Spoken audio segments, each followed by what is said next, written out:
अंतरिक्ष में सूर्य का चक्कर लगाती पृथ्वी तस्वीरों और वीडियोस में देखने में बहुत ही आकर्षक लगती है। लेकिन क्या आपने कभी सोचा है कि आखिर पृथ्वी किस चीज पर टिकी हुई है? पृथ्वी के आसपास या ऊपर नीचे कोई चीज मौजूद नहीं है जिसके ऊपर पृथ्वी टिकी रहे। न ही धरती किसी डोर या धागे से बंधी हुई है। तो फिर कैसे यह नीला ग्रह सूर्य की परिक्रमा करते हुए निरंतर एक ही गति में चलता रहता है? अगर आपके मन में भी अंतरिक्ष और पृथ्वी से जुड़े ऐसे ही जिज्ञासु सवाल आते रहते हैं तो परेशान मत होइए, क्योंकि आज हम आपको पृथ्वी किस चीज पर टिकी हुई है इस दिलचस्प सवाल का जवाब बताने जा रहे हैं। तो देर किस बात की, आइए शुरू करते हैं ये मजेदार वीडियो। सूर्य का चक्कर क्यों लगाती है पृथ्वी? अंतरिक्ष में सूर्य के निर्माण और विभिन्न ग्रहों के अस्तित्व में आने के बाद से ही लाखों सालों से कई परिवर्तन हुए हैं, जिनकी वजह से पृथ्वी का जीवन संभव हो पाया है। पृथ्वी अपने निर्माण के शुरुआती दौर में आग का एक गोला थी जो समय के साथ ठंडी होती चली गई। इसी दौरान पृथ्वी के चांद का निर्माण हुआ और धरती का गुरुत्वाकर्षण बल तैयार होने लगा। हालांकि पृथ्वी का गुरुत्वाकर्षण बल सूर्य के मुकाबले बहुत ही कम है, जिसकी वजह से पृथ्वी निरंतर सूर्य के चक्कर लगाती रहती है। सिर्फ पृथ्वी ही नहीं बल्कि सौर मंडल के दूसरे ग्रह भी सूर्य की परिक्रमा करते हैं। सूर्य का गुरुत्वाकर्षण बल इतना मजबूत है कि कोई भी ग्रह उसका क्षेत्र छोड़कर दूर नहीं जा सकता। इसी गुरुत्वाकर्षण बल की वजह से पृथ्वी अपनी धुरी पर घूमते हुए सूर्य की परिक्रमा करती है। जब धरती सूर्य की एक परिक्रमा पूरी करती है तो धरती पर इस वक्त को एक साल के रूप में जाना जाता है। लेकिन यहाँ एक सवाल उठता है कि धरती का सूर्य के साथ जुड़ाव सिर्फ गुरुत्वाकर्षण बल के कारण ही संभव है या फिर इसके पीछे कोई दूसरी वजह भी मौजूद है? इतना ही नहीं, अगर सूर्य का गुरुत्वाकर्षण बल इतना ही मजबूत है तो पृथ्वी उसके अंदर क्यों नहीं समा जाती? आमतौर पर जब भी किसी वस्तु का गुरुत्वाकर्षण बल मजबूत होता है तो वह दूसरी चीजों को अपनी तरफ खींचने लगता है। उदाहरण के लिए, जब कोई उल्कापिंड या शुद्ध ग्रह धरती के नजदीक आता है तो धरती का गुरुत्वाकर्षण बल उसे अपनी तरफ खींचने लगता है और परिणाम स्वरूप उल्कापिंड और शुद्ध ग्रहों का टकराव पृथ्वी से हो जाता है।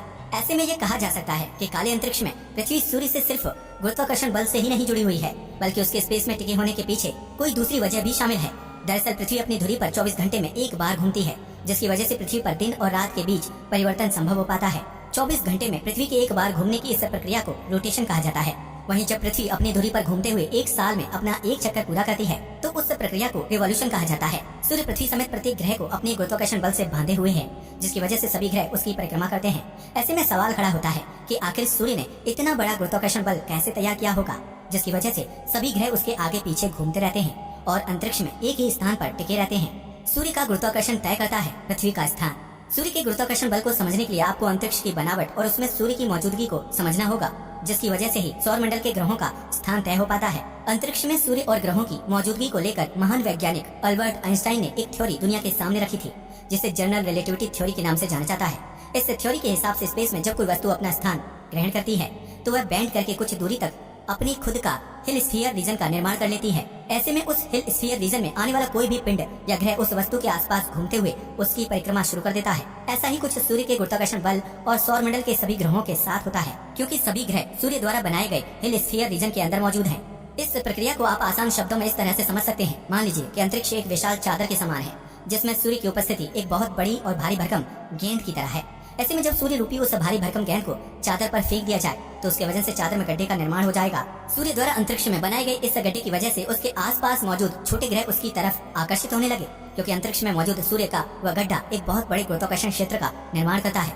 इसी गुरुत्वाकर्षण बल की वजह से सौर मंडल के ग्रहों को एक ही स्थान पर बंधे रहने का क्षेत्र मिल जाता है, जो अंतरिक्ष में दूर दूर तक मौजूद नहीं है। ऐसे में धरती के अंतरिक्ष में टिके होने का कारण सूर्य की मौजूदगी, उसका गुरुत्वाकर्षण बल और उसके द्वारा निर्मित हिल स्फीयर रीजन जिम्मेदार है, जो इस अनंत अंतरिक्ष में पृथ्वी को एक ही जगह पर ठहर कर परिक्रमा करने के लिए स्थान प्रदान करता है।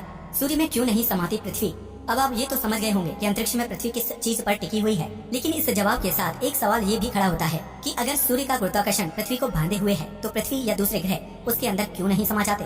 दरअसल सूर्य का आकार एक विशालकाय गोल गेंद की तरह है, जिसके चारों तरफ मजबूत गुरुत्वाकर्षण बल का निर्माण होता है। ऐसे में पृथ्वी जिस दिशा में सूर्य का चक्कर लगाती है उससे पृथ्वी पर परपेंडिकुलर बल पड़ता है। इसका मतलब ये है कि अगर सूर्य अपनी जगह पर मौजूद ना हो तो पृथ्वी गोल गोल घूमते हुए अंतरिक्ष में बिल्कुल सीधी दिशा में आगे की तरफ बढ़ते हुए ट्रैवल करने लगेगी। ऐसे में अंतरिक्ष में पृथ्वी का सफर कभी ना खत्म होने वाला हो जाएगा, क्योंकि अंतरिक्ष का कोई आकार या ओर छोर नहीं है। पृथ्वी पर न रात होगा और न ही दिन का एहसास होगा, वहीं सब कुछ एकदम से परिवर्तित हो जाएगा। लेकिन सूर्य के गोल और विशालकाय आकार की वजह से पृथ्वी जब सूर्य के पहले कर्वेचर पॉइंट से दूसरे कर्वेचर पॉइंट तक का सफर तय करती है तो सूर्य के कर्वेचर की वजह से पृथ्वी उसके कर्व की तरफ झुकने लगती है। पृथ्वी अपनी इसी झुकाव वाली अवस्था में ही सूर्य की परिक्रमा करती है, जिसकी वजह से वह सूर्य के गुरुत्वाकर्षण से सीधा प्रभावित होकर उसके अंदर नहीं समाती है। वहीं सूर्य का गोल आकार और विशाल कर्वेचर पृथ्वी व दूसरे ग्रहों को खुद से बांधे रखता है, जिसकी वजह से कोई भी ग्रह दिशा नहीं भटकता और अंतरिक्ष पर अपनी ही जगह पर टिका हुआ रहता है। अब तो आप समझ गए होंगे कि पृथ्वी अंतरिक्ष में किस चीज पर टिकी हुई है और इस काम में सूर्य पृथ्वी की कैसे मदद करता है। इस वीडियो को देखने के बाद आप समझ गए होंगे कि सूर्य की मौजूदगी धरती समेत सौरमंडल के दूसरे ग्रहों के लिए कितनी आवश्यक है। अगर आपको ये वीडियो पसंद आया हो तो उसे लाइक और शेयर करना बिल्कुल ना भूलें। साथ ही चैनल को भी सब्सक्राइब करें। नमस्कार दोस्तों।